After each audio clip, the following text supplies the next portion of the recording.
de las Fuerzas Armadas revolucionarias, evidentemente se ha allanado muchísimo este camino para alcanzar la paz final, permanente, que añora todo el pueblo colombiano. Así es. Bueno, confiemos en que así sea. Además, es como tú señalabas, igualito, esa paz es también la paz de la región.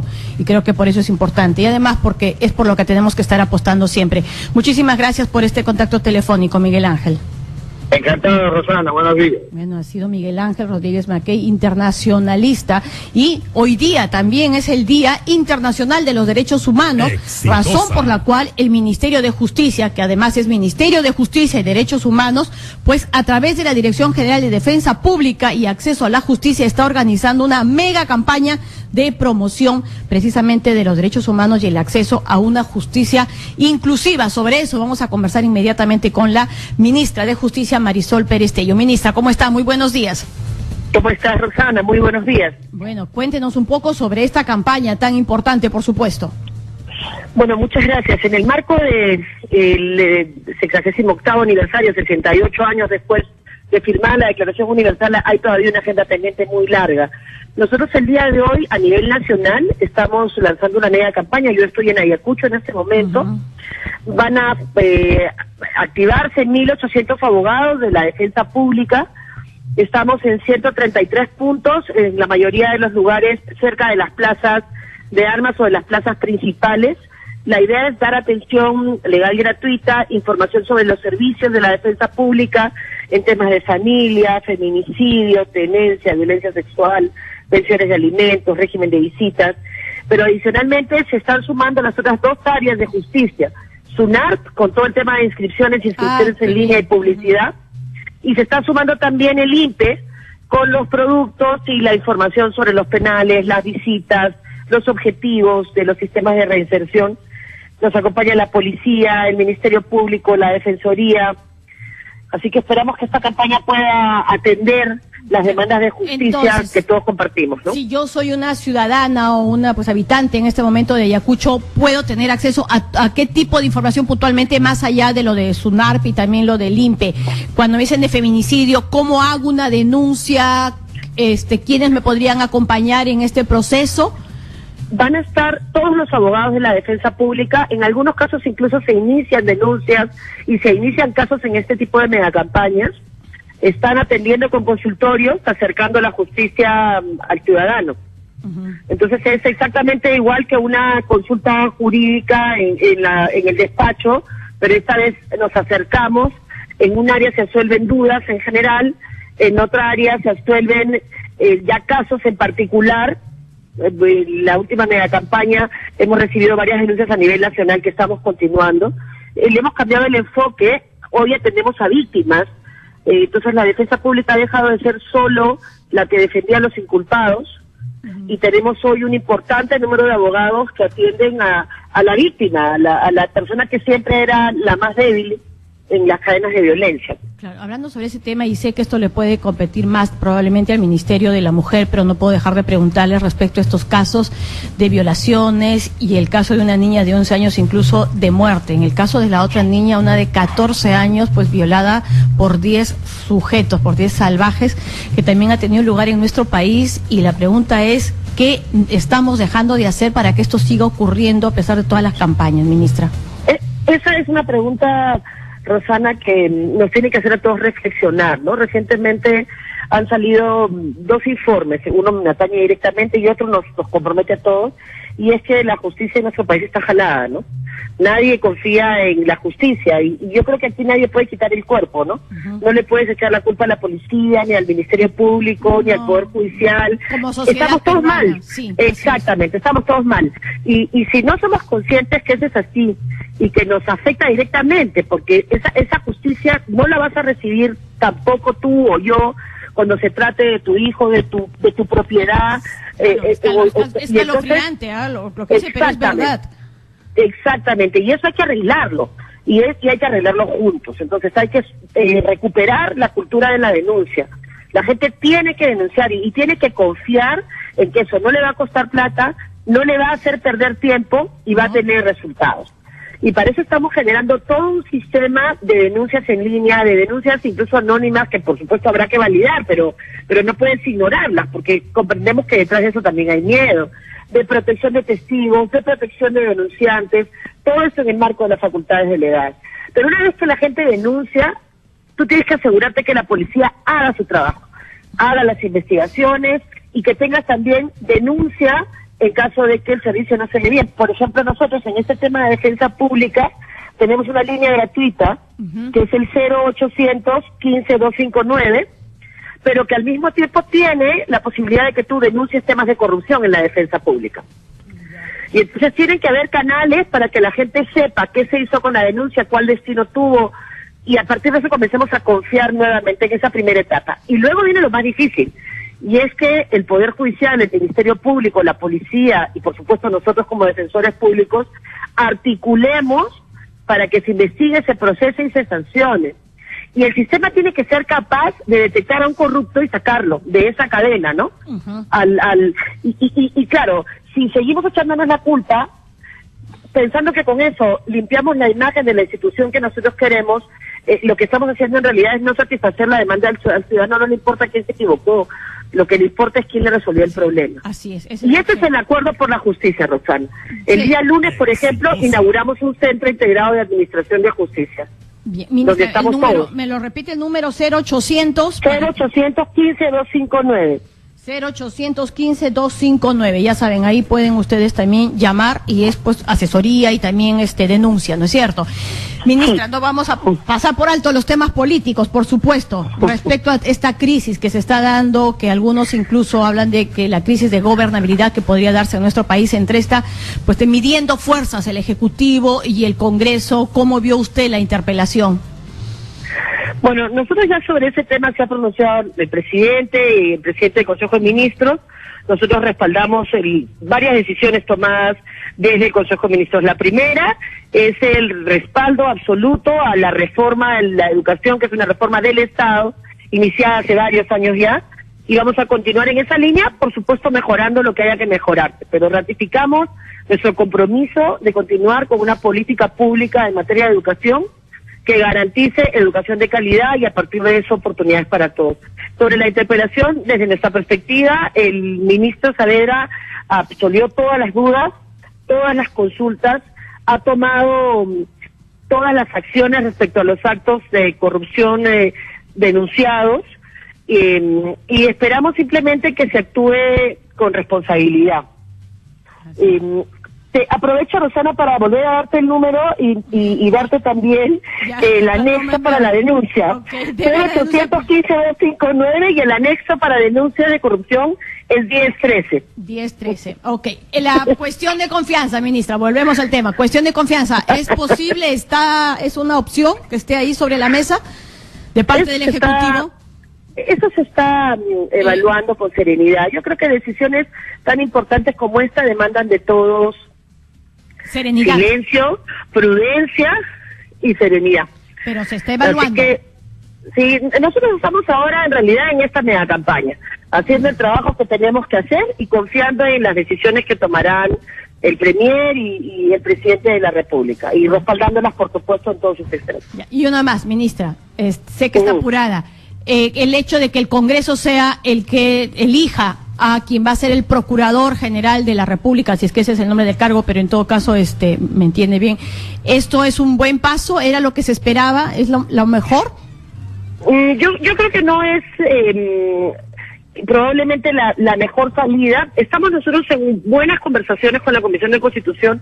Estoy esperando que termine la legislatura para poder hacer algún plan de trabajo de enero, febrero y marzo, que tiene que ver con debates como este y con el de la reforma del Consejo Nacional de la Magistratura, que es un tema que también está pendiente, ¿no? La ventaja de la doble votación en las modificaciones constitucionales como estas es que te dan espacios de reflexión para que las decisiones se tomen pensando en el país, ¿no? No en una coyuntura política o una fuerza política determinada, hoy en una coyuntura en el Congreso o fuera de él, sino en qué es lo mejor para el país. Todos queremos una Procuraduría independiente que defienda los intereses del Estado y no del gobierno de turno, pero que al mismo tiempo se convierta en un impulso a la denuncia, a la persecución del delito, pero también al trabajo serio, ¿no? El equilibrio es lo que hay que buscar y hay que buscarlo juntos, ¿no? Yo creo que esto, con el señor Torres hemos logrado tener una relación de mutuo respeto, nuestras discrepancias han quedado de lado hace mucho tiempo y lo que estamos haciendo es buscar lo mejor para el país. Desde el Acuerdo por la Justicia estamos colaborando también y esperando que se pueda concretar la mesa de trabajo para discutir la conformación del Consejo Nacional de la Magistratura. Será el Congreso el que tome la decisión final y que tenga que asumir, por supuesto, las consecuencias de las decisiones políticas que se tomen en el seno del Congreso. Bien, muchísimas gracias por ese contacto telefónico. Muchas gracias a ti, Rosana, y bueno, feliz días a todos por los derechos humanos. Trabajo de todos. Feliz días a todos. Muy bien. Muchísimas gracias por este contacto y, bueno, pues efectivamente, y la verdad que este tema de la crisis que se está desatando respecto a también cómo va a responder el Ejecutivo frente a este pedido de censura, y lo que sí está clarísimo es que el ministro Saavedra no va a renunciar. Entonces, ¿cuál va a ser el desenlace? Eso es lo que muchos se preguntan. En todo caso, ¿qué opina usted al respecto? Estamos con las líneas abiertas, 251-9422-467-4499. Aló, Radio Exitosa. Buenos días, Rosana. Disculpe con todo respeto. Dígame. Lo que está haciendo el fujimorismo y el ATRA es fatal. El señor PPK ya debe de ponerse bien los pantalones y los peruanos debemos levantarnos la misma hora en todos los departamentos, indignados por las actitudes de estos señores congresistas, para hacerle la vida imposible a PPK. Ya quieren el desarrollo. Mira lo que me ha pasado a mí, Roxana. ¿Qué le pasó? Ante todo, quiero decir, Colombia dice que tiene la paz, pero nosotros nos vamos a dar el diablo, porque todos los colombianos están haciendo desastres, lavan dinero, asesinan, sicariatos. Otro problema, a ver si señora Rosana, usted es madre. El día sábado en la noche, a las 9 de la noche, mi sobrino iba en una moto con mi nieta, atrás de la moto casi a distancia, con destino a Salizal. Prácticamente le viste una moto de un hombre borracho 1.88. El señor se llama Oscar Inocente, ¿ya? Y la atropella la moto, la avienta a mi sobrino y la avienta a la niña de 10 años. Y el borracho con 1.88 y la policía de Salital no ha hecho nada. Yo llamé desesperada de otra provincia. Bien. Y pregunté qué pasaba. Aló, parece que se cortó la comunicación. Bueno, qué lástima, pero es terrible. Lamentablemente ese tipo de cosas nos pasan a diario y ese es el tema, pues, de la falta de acceso a la justicia de la que tanto se reclama y en la que está en este momento abocada la ministra Marisol Perestello. Aló, Radio Exitosa. Aló, buenos días, Radio Exitosa. Aló, buenos días, ¿cómo estamos? Acá, bueno, quería comentar, digamos, respecto, digamos, a la censura que quiere plantear. Así es, ¿qué opina usted al respecto? El fujimorismo. Para mí, prácticamente, si bien es cierto que el ministro Saavedra puede tener errores, yo creo que es, en toda gestión pública puede haber errores, pero digamos, él no representa, digamos, como lo acusan de presidir un grupo de... claro, no es un símbolo de corrupción. Entonces, esta no la alcanza directamente. Acusarlo de eso prácticamente es una cosa para aparentar, digamos, ante los ojos de los medios de comunicación, para llegar al pueblo que tal vez no tiene formación política, de hacerlo aparecer pues como efectivamente tal vez. Pero tampoco el fujimorismo puede enarbolar pues una cultura de honestidad. Prácticamente ellos son los que desgraciaron el Estado con la gestión de Alberto Fujimori, y ellos, por ejemplo, ahorita los tíos, toda la familia están prófugos. Entonces no se puede argumentar, digamos, gran cosa, ¿no? Entonces, lamentablemente el pueblo no tiene memoria y, bueno, se aprovechan de estas circunstancias. Pero yo pienso que ni siquiera ha mostrado, digamos, una actitud alturada en el proceso democrático de poder felicitarlo a quien ganó, si bien es cierto por un estrecho margen, pero debía darse una actitud democrática, ¿no? Lo que no ha mostrado. Entonces lo que el fujimorismo muestra hasta la fecha es, en su ADN está siempre el autoritarismo, la dictadura y de su lugar, digamos, de manejar el Estado solamente no para intereses de la sociedad, sino para intereses de grupos, de una élite que prácticamente se ha formado a través del robo y la... Muchísimas gracias. Tenemos que dar oportunidad también a otras llamadas telefónicas, pero gracias por contactarse con nosotros. Aló, Radio Exitosa. Buenos días. ¿Qué tal? Buenos días. Señorita periodista. Mira, yo agradezco la oportunidad, pero yo suscribo totalmente lo que acaba de decir el señor. Solo ya me queda preguntarle en todo caso a los fujimoristas a través suyo, en el sentido de que quién es la tal Ruth Vilca, que se dice que desde el año 90 ingresó. Yo le agradecería a usted una investigación más concisa, más completa, también al chofer y a todo eso, porque a través, como se dice, de repente es la punta del iceberg, porque esa ya debe ser máster en corrupción desde los 90. ¿Cuántos años pasó el apro fujimorista que se lo quiere traer fastidiando? Yo también a Zavala se ha pasado de franelero, pues desde un comienzo rogando a los fujimoristas, por favor, apruébeme esto, apruébeme aquello, que conversando, que inclusive para el presupuesto, 8 días antes, creo, 15 días antes le dio el borrador. O sea, estos fujimoristas no son desde ahorita, el apro fujimorista están desde cuántos años gobernando, pero la corrupción sigue en su tinta, a todo dar. Y entonces yo pregunto, ¿por qué todavía vamos a esperar, señor Kuczynski, este Congreso obstruccionista que no te van a dejar gobernar? A ellos no les importa. El Perú solamente están resentidos por su derrota, como si todos los peruanos tuviéramos la culpa. La gente decente no puede estar esperando todavía. Usted cierre por 2 o 3 años este Congreso y luego gobierne para todos los peruanos, pero a todo vapor. Muchas gracias. Muchísimas gracias a usted por su llamada. Y bueno, lo que sí hay que pedir, no, por supuesto que nos están llamando, pero en todo caso, tanto al Ejecutivo como al Congreso de la República, serenidad, madurez, que es lo que se está requiriendo en este momento. Tenemos otra llamada telefónica. Aló, Radio Exitosa. Buenos días, señora Roxana. ¿Qué tal? Buenos días. Mire, lo que a mí me preocupa es que esta radio se está dedicando solamente a hablar de fujimorismo y no van al fondo donde está desperdiciándose el dinero. Es que a mí me interesa esta señora que acaba de hablar, habla de corrupción con ella, pero defendiendo este saber ya que se carga un montón de dinero con todo su equipo que están trabajando. ¿De quién, esta perdón? Señora que dice que viene desde fujimorismo, acá sí yo no puedo decir desde los 80 de que están veniendo estos. Alan García no está lleno de corrupción. Y a los que hablamos la verdad nos está cortando la línea. No es posible que se dedican a idiotizar a la gente con fujimorismo. Ese grupo que van a salir a marchar, toda esa gente están idiotizados de Fujimori. A usted le, digamos, por eso su opinión es que Saavedra debe ser censurado. En Radio Exitosa, ¿ya? Que habla la señora, acá todos nos celebramos cuando logramos algo. ¿Eso es pecado? O sea que las señoras fujimoristas están prohibidos de reír, están prohibidos de celebrar. Esa es la dictadura que ustedes están promoviendo. Están promoviendo desestabilizar a ese gobierno. Ustedes mismos, los periodistas, se están coludiendo por la corrupción y están tapando la incapacidad de ese señor Kuczynski. Es como un niño que no sabe lo que tiene que hacer. Mejor que se retire, pues, que dejen a otra persona que puede gobernar. Ahora, el señor Guzmán también está abrazado de la corrupción, está defendiendo al corrupto de Saavedra. ¿Hasta dónde vamos a llegar tapando la corrupción? Porque este no me conviene o este me conviene. No es así, señora Roxana, y usted me está decepcionando desgraciadamente. Gracias. Muchísimas gracias a usted. Bueno, la verdad que eso es solamente una manifestación de los crispados que estamos absolutamente todos. Es verdad que este tipo de situaciones, lejos de darnos estabilidad, de darnos calma, de saber que el país está caminando hacia un rumbo claro, pues lo que más claro queda en este momento es que esta situación pues de odio, de enfrentamiento en el país, en este momento está más vivo que nunca, y eso es precisamente lo que tenemos que calmar, y es un trabajo que nos queda, por supuesto, tenemos pendiente absolutamente todos. Ahora sí, nos vamos a una pausa comercial aquí en el programa, y al regresar estaremos conversando con María Isabel Sedano, directora de Demus, precisamente sobre estos casos de las niñas violadas que van en aumento en nuestro país. Y más adelante es que vamos a estar también con los analistas políticos, con quien vamos a conversar respecto a todo lo que viene ocurriendo en este momento, los señores Luis Taís y Carlos Chipoco. Ya volvemos.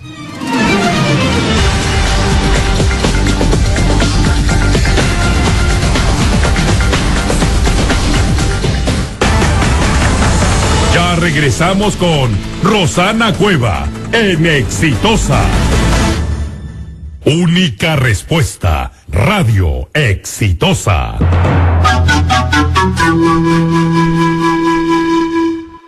Radio Exitosa, en Lima, 95.5. El microinformativo de Exitosa.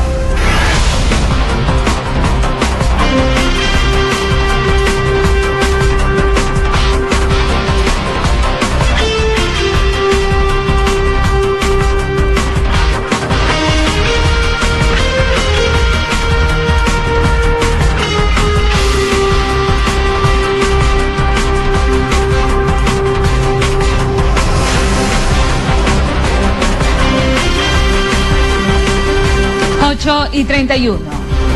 El Congreso oficializó la ampliación de la primera legislatura ordinaria del periodo anual de sesiones 2016-2017 hasta el próximo 19 de diciembre a fin de tratar temas que se encuentran en su agenda. Después de más de 4 horas de arduo trabajo, los bomberos voluntarios lograron controlar esta madrugada el incendio de proporciones que comenzó anoche en una fábrica de pinturas en el cruce de las calles El Dorado con el pasaje Antonio José de Sucre en Atevitarte. Personal de la Municipalidad de Los Olivos recuperó la zona comprendida en el cruce de las avenidas Alfredo Mendiola y Carlos Izaguirre, retirando a los comerciantes informales que le habían ocupado. Usted está en Radio Exitosa 95.5 FM. Más adelante en estudios, la doctora María Isabel Sedano, directora de Demos. 8:32.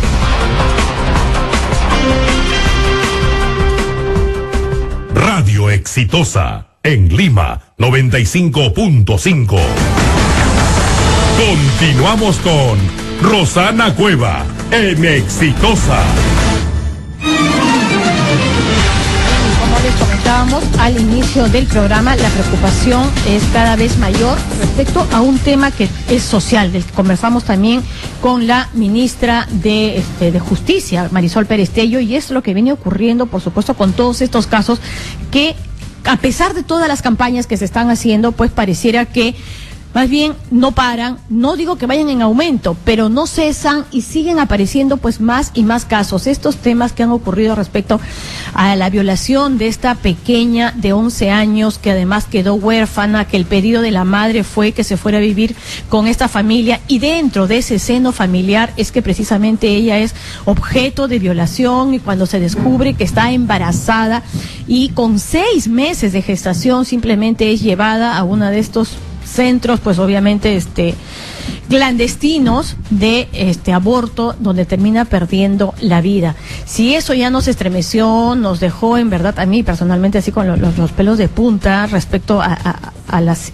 además el desamparo en el que tiene que haber estado esta menor, para luego ahí inmediatamente darnos con la noticia de la violación de esta pequeña también de 14 años por parte de 10 sujetos. En verdad no hace más que preguntarnos en qué país estamos, porque este ya no es un tema solamente de autoridades, es un tema de ciudadanos, de peruanos, que pareciera que estuviéramos dejándonos arrastrar simplemente por alguna furia, por alguna frustración, pero tan espantosa que ya llegamos a estos hechos delictivos realmente salvajes, así de barbarie. Vamos a conversar sobre este tema, por supuesto, con la directora de Demos, quien es María Isabel Sedano. María Isabel, ¿cómo estás? ¿Qué tal? Buenos días. Imagino que pues no solo apenada, ¿no? Realmente esto sí te parte el corazón, y sobre todo el saber que a pesar de todas estas campañas, que yo sí creo que igual están funcionando, que son importantes, además que nada es en el corto plazo, pues sigamos siendo testigos de hechos como los que acababa de narrar. Sí, parte el corazón, sobre todo en una coyuntura política, donde desde el Congreso se pretende censurar el derecho a la educación sexual de las niñas, de los niños, de los niños, ¿no? Porque con educación sexual se podría enseñar desde los primeros años a que los niños y las niñas alerten de cualquier peligro, de cualquier insinuación, ataque a sus cuerpos. Además que se ha estado utilizando mucho, ¿no? O sea, digamos, en este afán de censurar al ministro Saavedra, pues se está echando mano absolutamente de todo, y parte de ese echar mano ha sido esta campaña que terminaba pues más bien confundiendo a la gente, ¿no? Y además llevándole extremos como que los libros, los libros que han sido aprobados para el 2007 lo que pretenden es pues crear, casi promover, ¿no? Y llevándolo pues a unos extremos realmente también preocupantes, sí. Cuando la verdad es otra. Educación sexual no es enseñar a que niños y niñas y adolescentes aprendan sexo desde la infancia, homosexualidad. Los niños y las niñas, y los niños digo porque también existen transgéneros desde la infancia, ¿no? Los niños y las niñas tienen que saber de su cuerpo, que es un cuerpo sexuado, de la sexualidad. Tienen que saber que nadie puede incomodarlos, que nadie puede tocarlos, que tienen que saber detectar las amenazas y sobre todo confiar que existen profesores, profesoras, autoridades educativas que van a oírlos si es que en sus casas un padrastro, como en este caso de la niña que ha muerto producto de una violación y un aborto inseguro y clandestino, ¿no?, lo hacen, ¿no? Eso es lo que tenemos que trabajar en las escuelas. ¿Y por qué estas campañas no están teniendo resultados en el corto plazo? O sí, dificilísimo medir, imagino, porque obviamente no es que por una marcha o por todas las campañas que ustedes llevan realizando años de años, y eso sí, hay que reconocerlo, la sensación es que están aumentando y no se están deteniendo. A fines de los años 80 se logra por primera vez una comisaría de mujeres. ¿No? Es a fines de los 80 y durante los 90 que se promueven las defensorías municipales de niños, niñas y adolescentes. La primera ley de protección frente a la violencia intrafamiliar data del año 93, ¿no? Y los primeros planes contra la violencia hacia las mujeres, ¿no?, o los planes de la infancia, los planes de igualdad de oportunidades entre mujeres y hombres son de este siglo, ¿no? Entonces tenemos... Claro, digamos, son casi 30 y tantos años, exacto, 36 años. Exacto, podemos hablar por lo menos de unas 2 décadas de políticas públicas, ¿no? Y claro, los resultados dejan mucho que desear, ¿no? Dejan mucho que desear básicamente desde nuestro punto de vista por lo siguiente. Uno, el tema presupuestal. Ahora que el Congreso también va a aprobar el presupuesto público, ¿no? ¿Ustedes no opinan que deberíamos lograr algún día ser el país con el presupuesto más alto en educación? Por supuesto, y en eso se estaba trabajando, ¿no? Para ir modificando algunas cosas de tal manera que ya cuando pudieran llegar mejores recursos estuviera el aparato ya armado, ¿no es cierto? El Ministerio de la Mujer y Poblaciones Vulnerables no debería contar con el presupuesto suficiente, no con incrementos que son bienvenidos, sino con el presupuesto suficiente para poder no solamente atender cuando el problema ya se dio, sino para poder hacer prevención. Pero además, aquí hay un tema ya social, Marisabel, o sea, tanta violencia, ¿cómo entenderla? O sea, ¿cómo entender esta cuestión tan abusiva, tan salvaje, de 10 sujetos violando a una niña de 14? O sea, bueno, ahí sí yo no sé, pues, qué tanto tiene que ver el presupuesto, qué tanto tiene que ver una política pública frente a la desadaptación de estas personas. Y ahí va el tercer punto que quería mencionar, y lo dejé en tercer lugar porque ese es el punto en controversia. Sí. Es el ahora atacado enfoque de género. Cultural, socialmente, ¿cómo comprendemos la violencia contra niñas y adolescentes a las que se les viola, se les embaraza forzadamente y se les obliga y desde a abortar? Las familias se oculta y lo que se busca es simplemente cómo comprendemos arreglar el problema de esa manera. El caso de la niña yacuchana violada en casa, la niña que fue violada en pandilla, que fue y que murió de semanas anteriores, ¿no? Y ahora este caso que hasta la amiga, que hasta la amiga fue parte, que hasta puede ser similar. Si no terminamos de entender que somos una sociedad patriarcal y machista, ¿no?, que no se trata de enfermedad o perversión solamente, nadie está negando que los agresores psicópatas existan, ¿no? Pero lo terrible es que cualquier hombre en nuestro país es formado para violar, o por lo menos para... Eso es lo que se trata de combatir. Claro, todo hombre de repente es extremo, ¿no? Bueno. Todo hombre en nuestro país Bueno, ahí están, empezando ahí a rechazar la afirmación, ¿no? Es que cuando se dice que vivimos en una cultura de la violación que forma hombres violadores, no se quiere decir que efectivamente todos los hombres van a hacerlo, o aquí, ¿no? Como tú viste los rostros van a hacerlo, ¿no?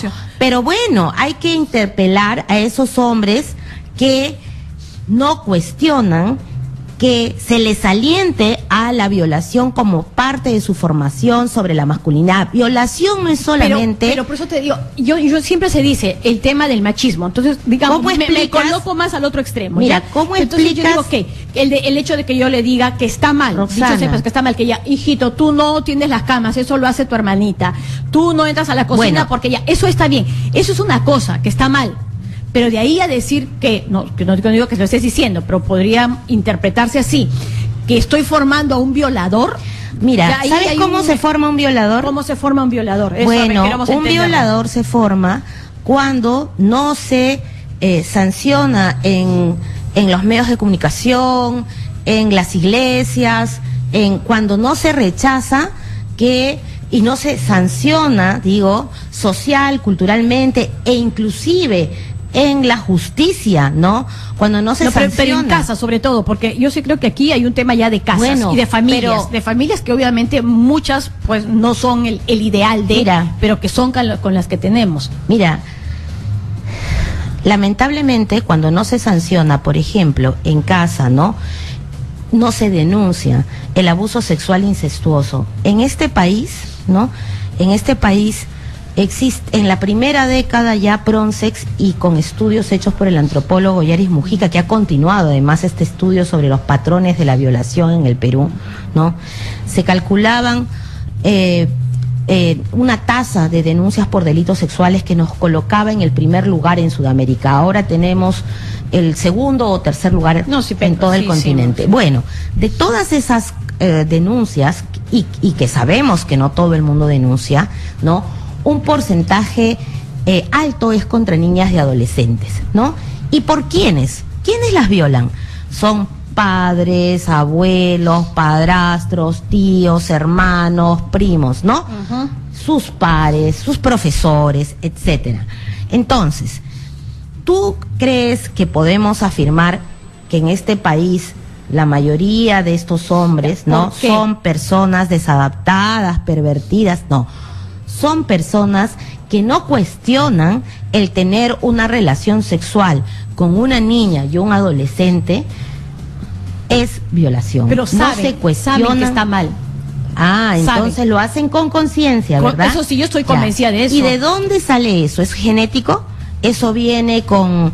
el hombre viene con un gen de la violación. Porque obviamente hay todo eso. Entonces eso es socialización, ¿verdad? Terminando el tema de que, ¿y por qué en Perú? Bueno. ¿Por qué no en Chile? ¿Por qué no en Colombia? Pasa, pero ¿por qué tenemos los primeros lugares? ¿Por qué la sociedad peruana? Hay una socialización que forma en el sentido de permitir, es permisiva, naturaliza, no, más allá de que uno diga que estos casos nos indignen, nos alarmen, cuando uno calla, cuando uno no es capaz de darse cuenta, de articular que lo que está pasando en un Congreso de la República va a afectar la vida de niñas y niños en el futuro de este país, mientras sigamos defendiendo que el sexo es algo natural, que no se aprende, que el género es un tema inventado y que no es una ciencia social, eso es lo que pasa. Conciliar posiciones que probablemente también de quienes están escuchando, y vamos a dar pase también a llamadas telefónicas, ¿no? Desde este punto extremo de violencia, de salvajismo, hasta el otro, en el que puede haber preocupación de que algunos contenidos educativos puedan terminar promoviendo. Yo no digo que promuevan la homosexualidad, porque de eso no hay forma, ¿no es cierto? Exacto. Pero sí, digamos, yo pregunto, que me decía una señora, pero ¿por qué ese tipo de cosas no pueden terminar despertando curiosidades innecesarias? No, la curiosidad va a estar... Entonces yo digo, de pronto una niña que es heterosexual, pues frente a todos estos contenidos dice, bueno, y de repente soy y me pongo a experimentar sin serlo. La exploración y la tipo curiosidad, de cosas preocupan. Igual. La exploración y la curiosidad se dan. todas y todos hemos sido niñas y niños y nos exploramos y nos da curiosidad, pero no tenemos dónde acudir para que en confianza nos expliquen, nos orienten, no nos hagan sentir mal, ¿no? Por explorar y es parte del ser humano. Eso hay que, en lugar de censurarlo, poder colocarlo y dar información adecuada para cada edad, y cada edad procesará.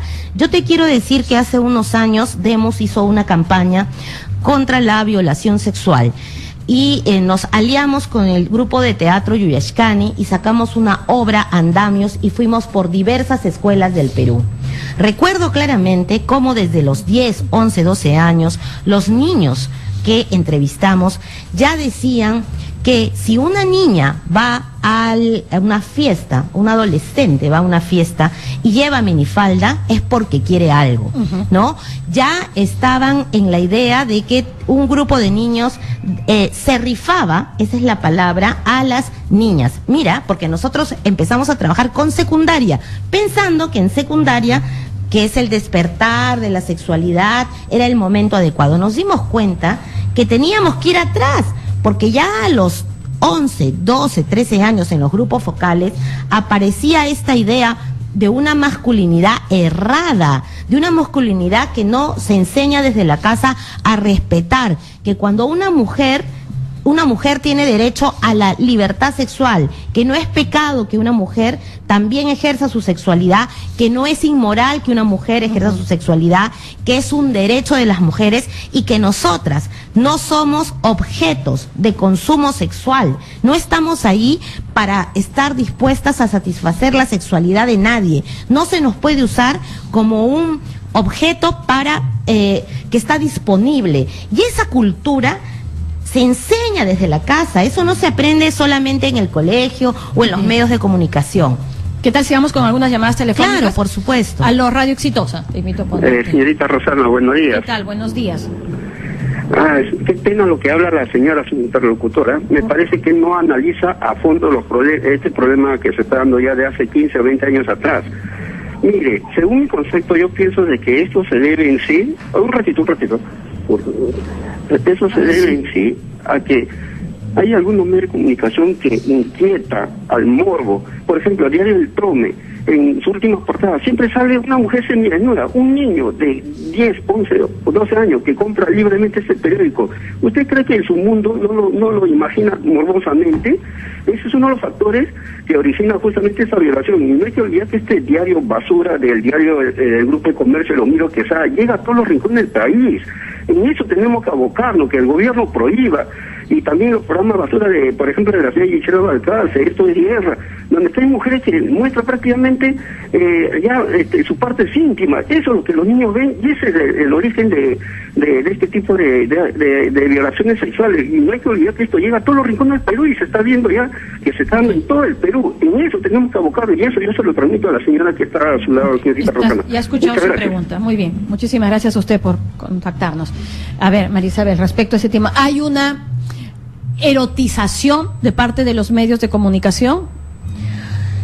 ¿Contribuyen eso, digamos, más allá, pues, o sea, obviamente la idea no es pues llegar a regímenes pues como los del ISIS, ¿no es cierto? Pero es que mostrar un cuerpo de una mujer desnuda no debería ser necesariamente usarla como un objeto de consumo. Está como lo muestras, está para qué lo muestras. Si tú muestras un cuerpo desnudo de una mujer para vender un periódico, ¿no? Para que te compren porque la cosificas, claro, y la colocas como objeto de consumo. Eso es de parte de lo que podría ser el medio. Pero claro, estamos hablando en este caso, que entiendo que por ahí va la pregunta del señor, es ¿cómo hago con hijos menores o adolescentes, ya 11, 12 años, porque tú me dices ya ni siquiera 15, frente a toda esta cantidad de contenidos que pueden terminar erotizándolos? Bueno, Rosana, desde estos programas hasta los diarios o fotografías de ese tipo. Bueno, Rosana, calendarios, calendarios que abundan en todos los vamos a en este momento a ver a todos los radioescuchas, hombres que nos están oyendo, ¿no?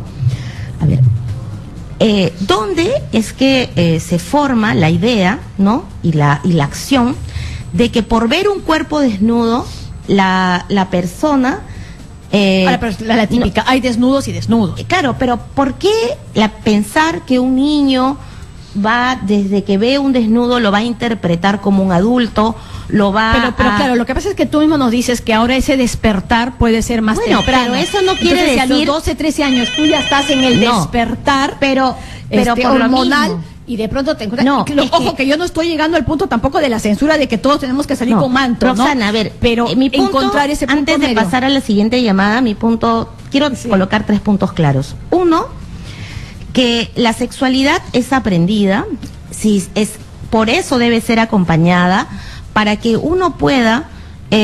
la sexualidad no es algo natural y de impulsividad irrefrenable que no se enseña, que no se educa. Más bien, por no educar y no enseñar, por no informar adecuadamente, es que se deja a la libre que haya una idea errada. Se fomenta la idea de que si tú ves una mujer desnuda está mal y puede ser violada, ¿no? Porque si mañana alguien sale a la calle desnuda, no tiene por qué ser violada. Igual como las chicas van a las fiestas, a las discotecas, porque toman, beben y en exceso y hasta se emborrachan, no están diciendo que son violadas. Entonces, cuando el señor llama y dice, ¿no?, yo creo que la culpa la tiene el Trome por sacar desnudos, la culpa lo tienen los programas de televisión, él puede llegar a un nivel de comprensión de decir, bueno, todo esto está mal, pero se queda en la cuestión moral, en censurar una cuestión por moralidad y no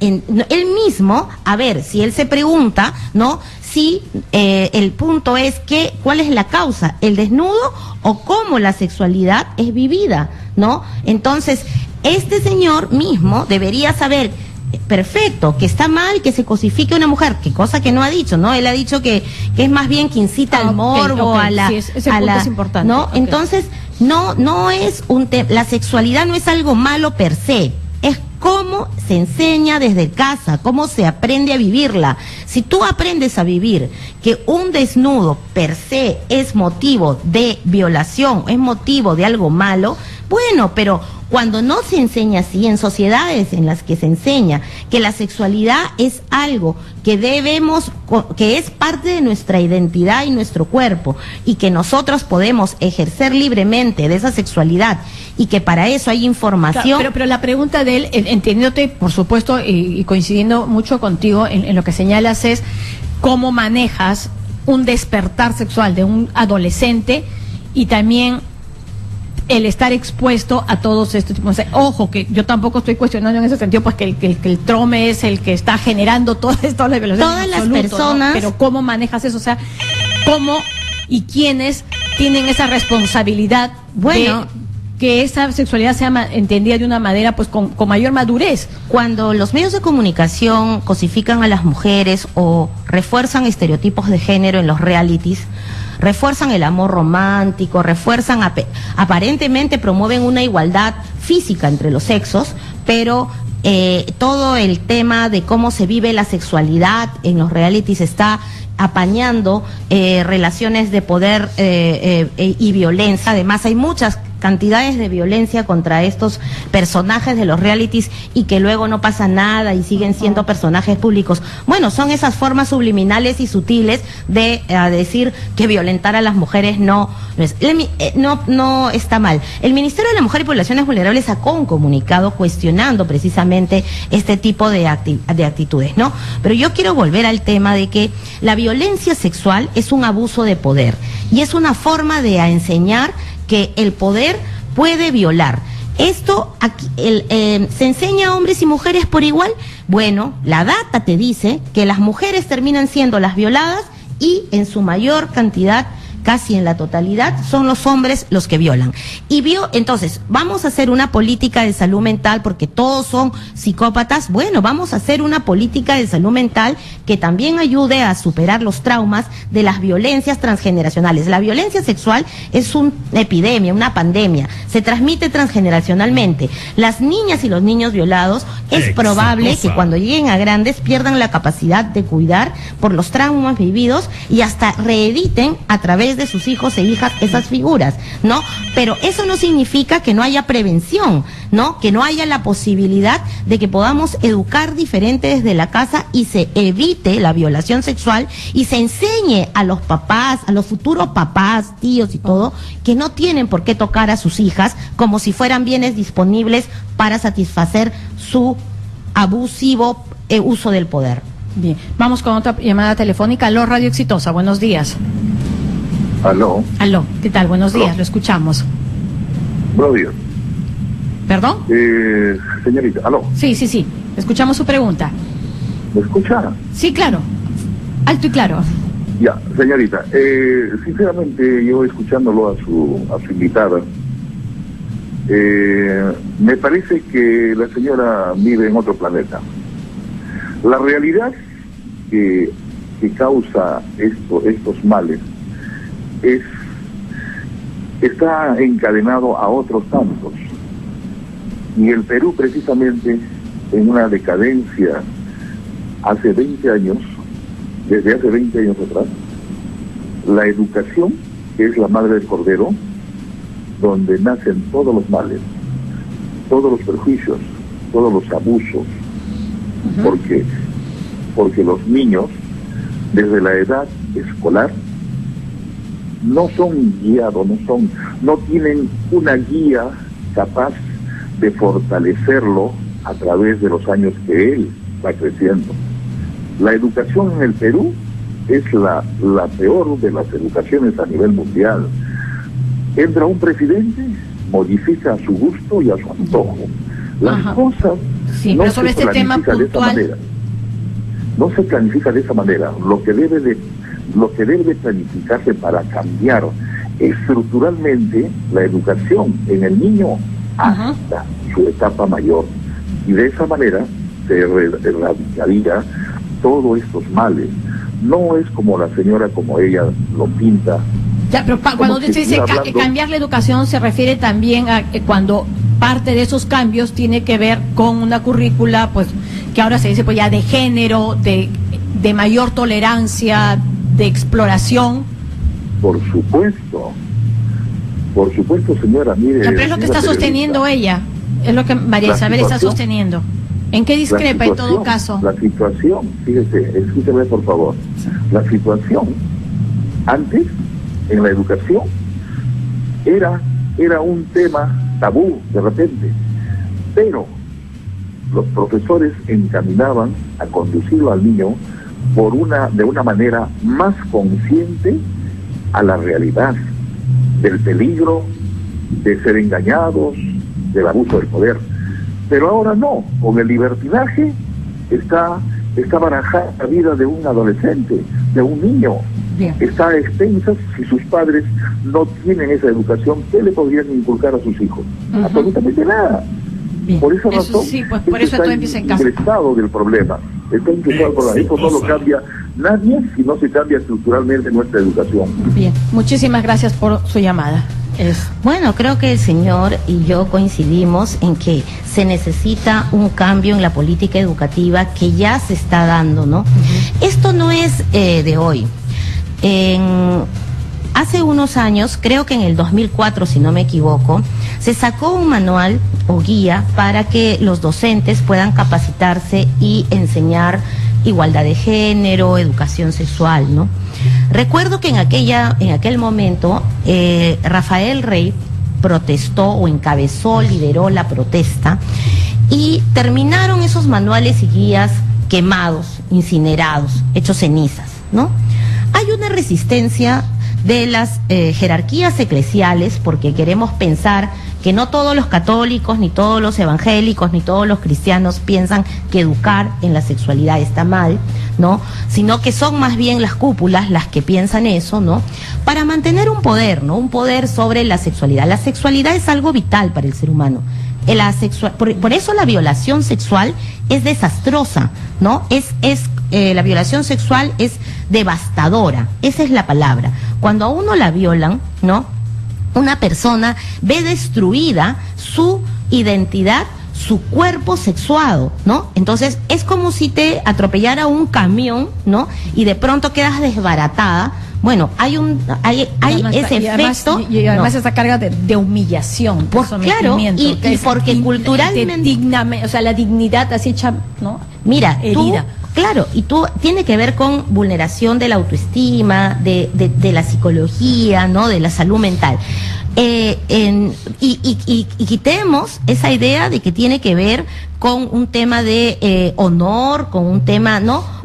Sí, pero porque eso ya se superó y ahora lo que se vela, lo que se protege es la libertad sexual, que nadie puede pensar que esa otra persona no tiene derecho a decidir, que esa persona, esa niña adolescente no tiene derecho a poder, mejor dicho, no se le puede usar como una cosa, que es lo que pasa en las violaciones sexuales y en los embarazos infantiles, ¿no? O sea, se les usa, no importa, no importa si esa... No importa el ser humano que está ahí, exacto, es simplemente el cuerpo. Y tú acabas de decir algo que me parece increíble, ¿no? Porque increíble en el sentido positivo, ¿no? O sea, Rita Segato es una académica que estudia mucho lo que es la violencia sexual en las sociedades latinoamericanas, etcétera, ¿no? Y ella dice cómo esta idea de la sexualidad, donde la mujer tiene que cumplir con determinados roles sexuales, donde las mujeres que somos violadas finalmente terminamos denigradas, ¿no? Uh-huh. Entonces ella dice, ¿no?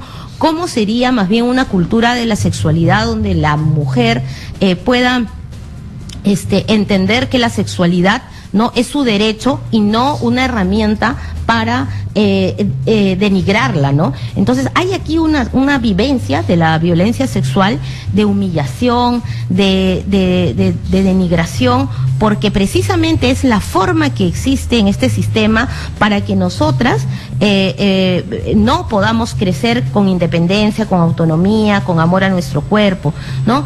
Mira, es terrible. Yo sé que decir que hay una cultura de la violación sexual, que somos un país de violadores, despierta polémica, es terrible, ¿no? Pero sinceramente les digo yo a todas las personas que debemos empezar a parar de que nuestra iniciación sexual sea a través de la violación sexual, porque lamentablemente por la cantidad de denuncias que hay de violaciones sexuales a niñas y adolescentes entre 10 y 17 años, prácticamente en este país una empieza su sexualidad y es inmediatamente, empieza a exteriorizar una sexualidad adolescente y empieza a ser atacada, ¿no? Es como si de pronto los hombres creerían que una ya es disponible sexualmente, ¿no? Y que no importa pues lo que queramos. Enseñemos a nuestros niños a respetar desde que son pequeñitos los cuerpos de las otras personas, la sexualidad de las otras personas. Bien. Y a no tocar, ni incomodar,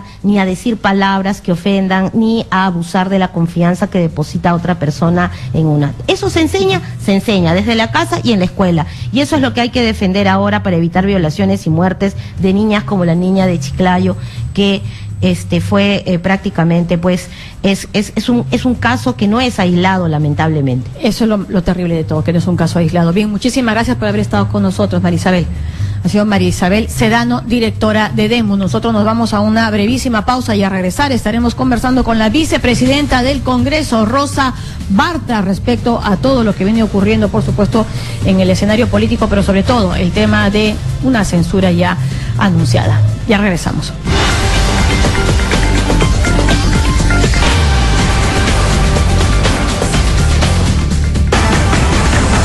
Ya regresamos con Rosana Cueva en Exitosa. Las 24 horas responde Radio Exitosa. El Estado tomará medidas contra los corruptos. A ver, señora, deme una Exitosa.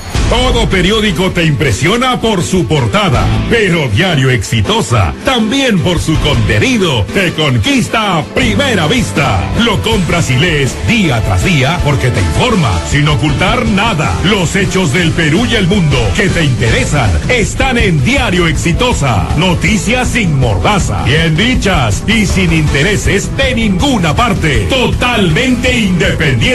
Diario Exitosa. 50 céntimos que informan 100% la verdad. Radio Exitosa. En Lima, 95.5. El microinformativo de Exitosa. 9:06. Tenemos información en vivo con Erika Rado. Adelante. Gracias, buenos días. Información en vivo. Tras los reclamos de los vecinos de La Victoria debido a la gran acumulación de basura en las calles del distrito, específicamente en las inmediaciones del Emporio Comercial de Gamarra, esta mañana Radio Exitosa ha recorrido toda esta zona y hemos podido constatar que ya se han realizado las labores de limpieza en las inmediaciones del Parque Canepa, en la avenida Huánuco, para ser exactos. Sin embargo, es importante indicar también que a esta hora de la mañana, nuevamente, se pueden observar que en la verba central ya se comienzan a acumular bolsas negras de basura y algunos cajones de madera de fruta. Esta situación se agrava a lo largo también de la avenida Nicolás Ayllón, cerca al mercado de frutas. Aquí lo que se observa es una gran cantidad de cajas de frutas, cáscaras y hasta hojas de plátano, tirados no solo en las veredas, sino también ocupando parte de la vía. Esto está ocasionando también congestión vehicular a esta hora de la mañana en las inmediaciones del mercado de frutas. También hemos recorrido la avenida 28 de Julio, y a todo lo largo de esta avenida se pueden observar también grandes montículos de basura. En información, Erika Rado, Exitosa Noticias. 9:07. El presidente Pedro Pablo Kuczynski anunció que su gobierno presentará medidas que generarán un cambio radical para mejorar el acceso al agua en el Perú. La moción de censura presentada por Fuerza Popular contra el ministro de Educación Jaime Saavedra no abona al buen desenvolvimiento económico del país, consideró el presidente de la Cámara de Comercio de Lima, Mario Mongilaldi. Luz Berta Criollo Yaxahuanga se entregó a la justicia. Se trata de la tía de la menor de 11 años que falleció tras someterse a un aborto que se habría realizado en su casa de Chiclayo, lugar donde vivía y donde también habría sido ultrajada. Usted está en Radio Exitosa 95.5 FM en estudios. Rosa Bartra, vicepresidenta del Congreso. 9:08. Radio Exitosa en Lima 95.5. Continuamos con Rosana Cueva en Exitosa.